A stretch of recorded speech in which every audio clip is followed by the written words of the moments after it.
ನಮಸ್ಕಾರ ಸ್ನೇಹಿತರೆ, ಇಟ್ಕೆ ಹೇಮಂತ್ ಯೂಟ್ಯೂಬ್ ಚಾನಲ್ಗೆ ಮತ್ತೊಮ್ಮೆ ಸ್ವಾಗತ. ನಾನು ನಿಮ್ಮ ಗೆಳೆಯ ಹೇಮಂತ್. ನೀವು ನೋಡ್ತಾ ಇದ್ದೀರಾ ವಾಲಿ ನ್ಯೂಸ್. ದೇಶದ ಲೋಕಸಭಾ ಚುನಾವಣೆ ಇನ್ನೇನು ಮುಕ್ತಾಯ ಹಂತಕ್ಕೆ ತಲುಪಿದ್ದು, ಈ ಬಾರಿ ಯಾವ ಮೈತ್ರಿಕೂಟ ಅಧಿಕಾರಕ್ಕೆ ಬರುತ್ತೆ ಅಂತಕ್ಕಂಥದ್ದೇ ಬಹುದೊಡ್ಡ ಪ್ರಶ್ನೆಯಾಗಿ ಕಾಡ್ತಾ ಇದೆ.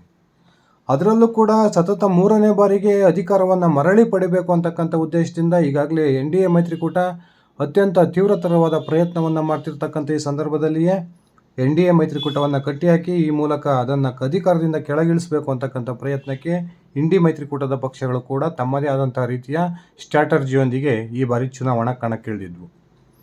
ಕಳೆದ 2019ರ ಲೋಕಸಭಾ ಚುನಾವಣೆಯಲ್ಲಿ ಬಿಜೆಪಿ ಏಕಾಂಗಿಯಾಗಿ 303 ಸ್ಥಾನಗಳನ್ನು ಗೆದ್ದಿದ್ದು, ಈ ಬಾರಿ ಬಿಜೆಪಿ ಕೆಲವೊಂದು ಸ್ಥಾನಗಳನ್ನು ಕಳ್ಕೋಬಹುದು ಅಂತಕ್ಕಂಥ ಮಾತುಗಳು ರಾಜಕೀಯ ವಲಯದಲ್ಲಿ ಕೇಳಿಬರ್ತಾ ಇದ್ದಾವೆ.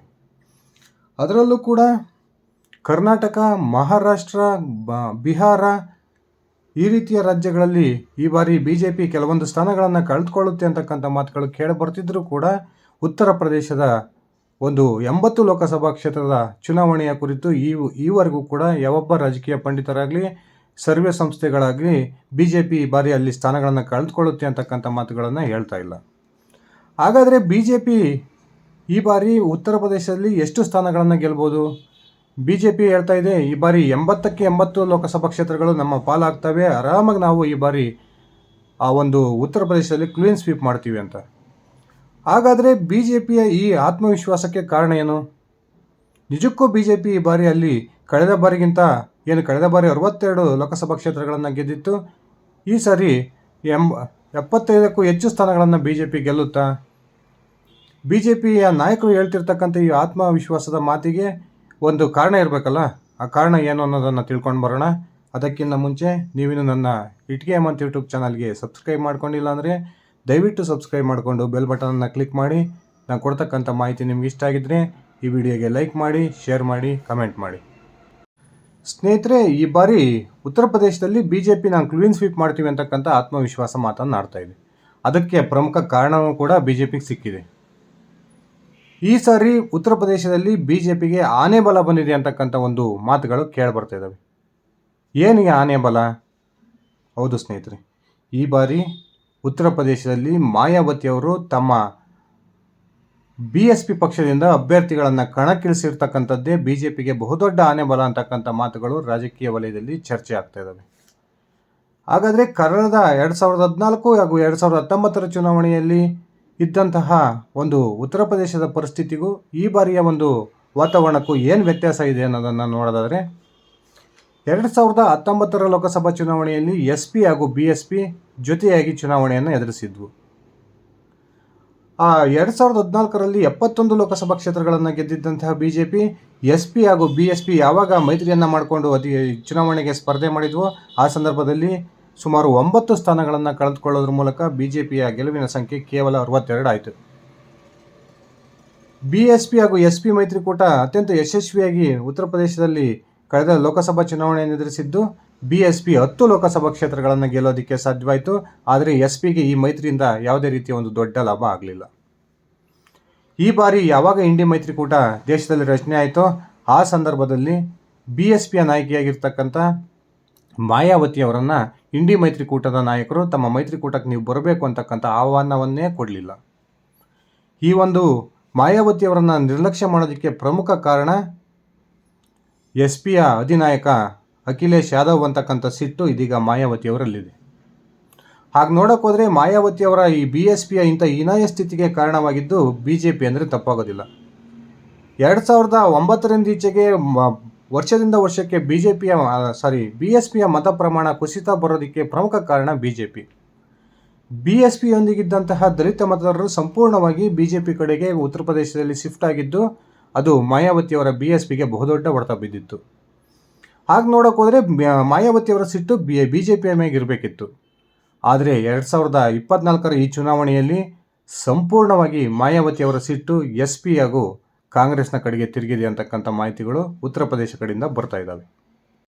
ಈ ಬಾರಿ ಮಾಯಾವತಿ ಇಂಡಿ ಮೈತ್ರಿಕೂಟದ ಜೊತೆಗೂ ಗುರುತಿಸ್ಕೊಂಡಿಲ್ಲ, ಹಾಗೆ NDA ಮೈತ್ರಿಕೂಟದ ಜೊತೆಗೂ ಗುರುತಿಸ್ಕೊಂಡಿಲ್ಲ. ಆದರೆ ಒಂದು ಪ್ರಮುಖವಾದ ನಿರ್ಧಾರವನ್ನು ಮಾಯಾವತಿ ತೆಗೆದುಕೊಂಡಿದ್ದಾರೆ. ಆ ಉತ್ತರ ಪ್ರದೇಶದ 80 ಲೋಕಸಭಾ ಕ್ಷೇತ್ರಗಳ ಪೈಕಿ 67 ಲೋಕಸಭಾ ಕ್ಷೇತ್ರಗಳಿಗೆ ತಮ್ಮ ಅಭ್ಯರ್ಥಿಯನ್ನು ಕಣಕ್ಕಿಳಿಸಿದ್ದಾರೆ. ಅದರಲ್ಲೂ ಕೂಡ ಮಾಯಾವತಿ ಕಣಕ್ಕಿಳಿಸಿರ್ತಕ್ಕಂಥದ್ದು SP ಹಾಗೂ ಕಾಂಗ್ರೆಸ್ನ ಅಭ್ಯರ್ಥಿಗಳು ಎಲ್ಲೆಲ್ಲಿ ಗೆಲುವಿನ ಸಾಧ್ಯತೆ ಇತ್ತೋ ಆ ಎಲ್ಲ ಕ್ಷೇತ್ರಗಳಲ್ಲಿ ಮಾಯಾವತಿ ಅತ್ಯಂತ ಪ್ರಬಲವಾದ ಅಭ್ಯರ್ಥಿಯನ್ನು ಕಣಕ್ಕಿಳಿಸೋದ್ರ ಮೂಲಕ SP ಹಾಗೂ ಕಾಂಗ್ರೆಸ್ಸನ್ನು ಕಟ್ಟಿ ಹಾಕೋ ಪ್ರಯತ್ನಕ್ಕೆ ಕೈ ಹಾಕಿದ್ದಾರೆ. ಮಾಯಾವತಿಯವರ ಸಂಪೂರ್ಣ ಗಮನ ಈ ಬಾರಿ ಸಮಾಜವಾದಿ ಪಕ್ಷ ಹಾಗೂ ಕಾಂಗ್ರೆಸ್ಸನ್ನು ಸೋಲಿಸಬೇಕು ಅಂತಕ್ಕಂಥದ್ದು ಇದ್ದಂತೆ ಕಂಡು ಬರ್ತಾ ಇದೆ. ಮಾಯಾವತಿಯವರ ಈ ನಿರ್ಧಾರದಿಂದ ಆ ಒಂದು ಉತ್ತರ ಪ್ರದೇಶದಲ್ಲಿ ಯಾವ ರೀತಿ ಪರಿಸ್ಥಿತಿ ಬಂದಿದೆ ಅಂದರೆ, ಸ್ವತಃ ಅಖಿಲೇಶ್ ಯಾದವ್ ಅವರ ಹೆಂಡತಿ ಡಿಂಪಲ್ ಯಾದವ್ ಅವರು ಕೂಡ, ಹಾಗೆಯೇ ಕಾಂಗ್ರೆಸ್ನ ನಾಯಕರಾಗಿರ್ತಕ್ಕಂಥ ರಾಹುಲ್ ಗಾಂಧಿ ರಾಯಬರೇಲಿಯಲ್ಲಿ ಸೋಲ್ಬೋದ ಅಂತಕ್ಕಂಥ ಭೀತಿ ಕಾಂಗ್ರೆಸ್ ಹಾಗೂ SP ನಾಯಕರಿಗೆ ಬಂದಿದೆ ಅಂತಕ್ಕಂಥ ಮಾಹಿತಿಗಳು ಬರ್ತಾ ಇದ್ದಾವೆ. ಈ ಬಾರಿ ಕಾಂಗ್ರೆಸ್ ಹಾಗೂ SP ಎಲ್ಲೆಲ್ಲಿ ಯಾವ್ಯಾವ ಒಂದು ಸಮುದಾಯಕ್ಕೆ ಸೇರಿದ ಅಭ್ಯರ್ಥಿಗಳನ್ನು ಕಣಕ್ಕಿಳಿಸಿದೆಯೋ ಅದೇ ಸಮುದಾಯಕ್ಕೆ ಸೇರಿದ ಪ್ರಬಲ ಅಭ್ಯರ್ಥಿಗಳನ್ನು ಮಾಯಾವತಿ ಕೂಡ ಕಣಕ್ಕಿಳಿಸಿರ್ತಕ್ಕಂಥದ್ದು ಈಗ SP ಹಾಗೂ ಕಾಂಗ್ರೆಸ್ಗೆ ಬಹುದೊಡ್ಡ ತಲೆನೋವನ್ನು ತಂದಿಟ್ಟಿದೆ ಅಂತಕ್ಕಂಥ ಮಾತುಗಳು ಕೇಳಿಬರ್ತಾ ಇದ್ದಾವೆ. ಸ್ವತಃ ಅಖಿಲೇಶ್ ಯಾದವ್ ಅವರ ಪತ್ನಿ ಡಿಂಪಲ್ ಯಾದವ್ ಪ್ರತಿನಿಧಿಸ್ತಾ ಬರ್ತಿರ್ತಕ್ಕಂಥ ಮೇನ್ಪುರಿ ಲೋಕಸಭಾ ಕ್ಷೇತ್ರದಲ್ಲಿ ಇದು SPಯ ಭದ್ರಕೋಟೆಯಾಗಿತ್ತು. 2014ರ ಚುನಾವಣೆಯಿಂದಲೂ ಕೂಡ BSP ಇಲ್ಲಿ ಯಾವುದೇ ಒಂದು ಅಭ್ಯರ್ಥಿಯನ್ನು SPಯ ವಿರುದ್ಧ ಕಣಕ್ಕಿಳಿಸಿರಲಿಲ್ಲ.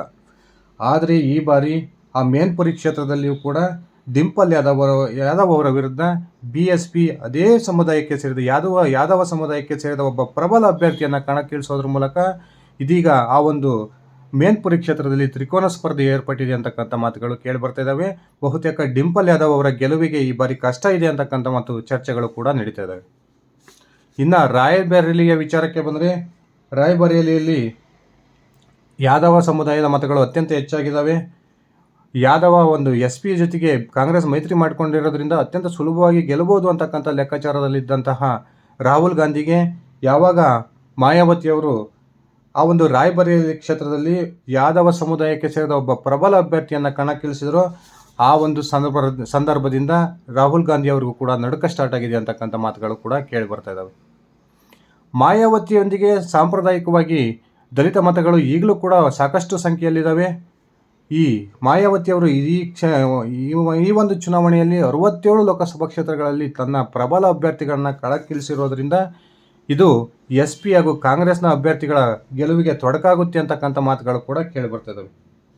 ಮಾಯಾವತಿ ಸ್ನೇಹಿತರು ಯಾವ ರೀತಿಯ ಸ್ಟ್ರಾಟಜಿಯನ್ನು ಮಾಡಿದ್ದಾರೆ ಅಂದರೆ, ಸುಮಾರು 20ಕ್ಕೂ ಹೆಚ್ಚು ಕ್ಷೇತ್ರಗಳಲ್ಲಿ ಮುಸ್ಲಿಂ ಅಭ್ಯರ್ಥಿಯನ್ನು ಕಣಕ್ಕಿಳಿಸಿದ್ದಾರೆ. ಮುಸ್ಲಿಂ ಮತಗಳು ಹಾಗೂ ಯಾದವ ಮತಗಳು ಕ್ರೋಢೀಕರಣ ಆಗಬಾರ್ದು ಅನ್ನೋಕ್ಕಂಥ ಒಂದು ಉದ್ದೇಶವನ್ನು ಇಟ್ಕೊಂಡೇ SP ಹಾಗೂ ಕಾಂಗ್ರೆಸ್ನ ವಿರುದ್ಧ ಇದೀಗ ಎಲ್ಲೆಲ್ಲಿ SP ಹಾಗೂ ಕಾಂಗ್ರೆಸ್ ಮುಸ್ಲಿಂ ಅಭ್ಯರ್ಥಿಯನ್ನು ಕಣಕ್ಕಿಳಿಸಿದಾರೋ BSP ಕೂಡ ಅಲ್ಲಿ ಮುಸ್ಲಿಂ ಅಭ್ಯರ್ಥಿಯನ್ನು ಕಣಕ್ಕಿಳಿಸಿದೆ. ಅದೇ ರೀತಿ ಎಲ್ಲೆಲ್ಲಿ ಯಾದವ ಅಭ್ಯರ್ಥಿಯನ್ನು SP ಹಾಗೂ ಕಾಂಗ್ರೆಸ್ ಕಣಕ್ಕಿಳಿಸಿದೆಯೋ ಅಲ್ಲಿಯೂ ಕೂಡ ಅತ್ಯಂತ ಪ್ರಬಲವಾದ ಈ ಯಾದವ ಸಮುದಾಯಕ್ಕೆ ಸೇರಿದ ಅಭ್ಯರ್ಥಿಗಳನ್ನೇ ಕಣಕ್ಕಿಳಿಸೋದ್ರ ಮೂಲಕ ಮಾಯಾವತಿಯವರು ಕಾಂಗ್ರೆಸ್ ಹಾಗೂ SPಗೆ ಬಹುದೊಡ್ಡ ತೊಡರುಗಳನ್ನು ಕೊಡ್ತಾ ಇದ್ದಾರೆ ಅಂತಕ್ಕಂಥ ಮಾತುಗಳು ಕೇಳಿಬರ್ತಾ ಇದ್ದಾವೆ. ಮಾಯಾವತಿಯವರ ಈ ಒಂದು ನಡೆಯ ಕಾರಣಕ್ಕೆ ಇದೀಗ BJP ನಾಯಕರಲ್ಲಿ ಆತ್ಮವಿಶ್ವಾಸ ಇಮ್ಮಡಿಯಾಗಿದೆ ಅಂತಕ್ಕಂಥ ಮಾತುಗಳು ಕೇಳಿಬರ್ತಾ ಇದ್ದಾವೆ. ಆ ಕಾರಣಕ್ಕೇ ಈಗ BJP ನಾಯಕರು ನಾವು ಈ ಬಾರಿ ಉತ್ತರ ಪ್ರದೇಶದಲ್ಲಿ ಕ್ಲೀನ್ ಸ್ವೀಪ್ ಮಾಡ್ತೀವಿ ಅಂತಕ್ಕಂಥ ಆತ್ಮವಿಶ್ವಾಸದ ಮಾತುಗಳನ್ನು ಕೂಡ ಆಡ್ತಾ ಇದ್ದಾರೆ. ರಾಜಕೀಯ ಪಂಡಿತರು ಕೂಡ ಬಹುತೇಕ ಈ ಬಾರಿ BJP 75ಕ್ಕೂ ಹೆಚ್ಚು ಕ್ಷೇತ್ರಗಳನ್ನು ತನ್ನ ಮೈತ್ರಿ ಪಕ್ಷಗಳೊಂದಿಗೆ ಸೇರಿ ಗೆಲ್ಲುತ್ತೆ ಅಂತಕ್ಕಂಥ ಮಾತುಗಳನ್ನು ಆಡ್ತಾ ಇದ್ದಾರೆ. ಆದರೆ ಅಖಿಲೇಶ್ ಯಾದವ್ ಅವರು ನಾವು 80ಕ್ಕೆ 80 ಲೋಕಸಭಾ ಕ್ಷೇತ್ರಗಳನ್ನು ಗೆಲ್ತೀವಿ ಅಂತಕ್ಕಂಥ ಮಾತನಾಡಿದರು. ಇದು ಕೇವಲ ಬಾಯಿ ಮಾತಿಗೆ ಹೇಳ್ತಿರ್ತಕ್ಕಂಥ ಮಾತು ಅಂತಕ್ಕಂಥದ್ದು ಆ ಒಂದು ಉತ್ತರ ಪ್ರದೇಶದ ಗ್ರೌಂಡ್ ರಿಯಾಲಿಟಿಯನ್ನು ನೋಡಿದಾಗ ಗೊತ್ತಾಗುತ್ತೆ. ನಿಜಕ್ಕೂ ಕೂಡ ಈ ಬಾರಿ ಮಾಯಾವತಿಯವರು SP ಹಾಗೂ BSPಯ ಒಂದು ಓಟಕ್ಕೆ ಅಡ್ಡಗಾಲನ್ನು ಹಾಕ್ತಾ ಇದ್ದಾರೆ ಅಂತಕ್ಕಂಥದ್ದಂತೂ ಸ್ಪಷ್ಟ. ಆ ಕಾರಣಕ್ಕೆ BJP ಈ ಬಾರಿ ಕಳೆದ 2019ರ ಲೋಕಸಭಾ ಚುನಾವಣೆಗೆ ಹೋಲಿಸಿಕೊಂಡ್ರೆ ಸುಮಾರು 10ಕ್ಕೂ ಹೆಚ್ಚು ಲೋಕಸಭಾ ಕ್ಷೇತ್ರಗಳನ್ನು ಹೆಚ್ಚುವರಿಯಾಗಿ ಗೆಲ್ಲುತ್ತೆ ಅಂತಕ್ಕಂಥದ್ದು ಸ್ಪಷ್ಟ. ಏನೆಲ್ಲ ರಾಷ್ಟ್ರೀಯ ಮೀಡಿಯಾಗಳು ಕೆಲವೊಂದು ಈ ಬಾರಿ 40ಕ್ಕೂ ಹೆಚ್ಚು ಲೋಕಸಭಾ ಕ್ಷೇತ್ರಗಳನ್ನು ಉತ್ತರ ಪ್ರದೇಶದಲ್ಲಿ BJP ಕಳ್ಕೊಳ್ಳುತ್ತೆ ಅಂತಕ್ಕಂಥ ಚರ್ಚೆಯನ್ನು ಮಾಡ್ತಿದ್ರು ಕೂಡ ಅಲ್ಲಿರ್ತಕ್ಕಂಥ ಗ್ರೌಂಡ್ ರಿಯಾಲಿಟಿ ನಾನು ಇಟ್ಟಿರ್ತಕ್ಕಂಥ ಈ ಅಂಶ ಆಗಿದೆ ಸ್ನೇಹಿತರೆ. ಬಹುತೇಕ ಈ ಬಾರಿ BJPಗೆ ಬಹುದೊಡ್ಡ ಒಂದು ಅನುಕೂಲವನ್ನು ಮಾಡಿಕೊಟ್ಟಿರ್ತಕ್ಕಂಥದ್ದು BSPಯ ಅಧಿನಾಯಕಿ ಮಾಯಾವತಿ ಅಂದರೆ ತಪ್ಪಾಗೋದಿಲ್ಲ. ಮಾಯಾವತಿಯ ಕಾರಣಕ್ಕೆ ಈ ಬಾರಿ BJP ನಾಯಕರು ಅತ್ಯಂತ ಆತ್ಮವಿಶ್ವಾಸವನ್ನು ಹೊಂದಿದ್ದಾರೆ. ಬಹುತೇಕ ಉತ್ತರ ಪ್ರದೇಶದ 80 ಲೋಕಸಭಾ ಕ್ಷೇತ್ರಗಳನ್ನು NDA ಮೈತ್ರಿಕೂಟ ಕ್ಲೀನ್ ಸ್ವೀಪ್ ಮಾಡ್ಬೋದು ಅಂತಕ್ಕಂಥ ಚರ್ಚೆಗಳು ಕೂಡ ನಡೀತಾ ಇದ್ದಾವೆ.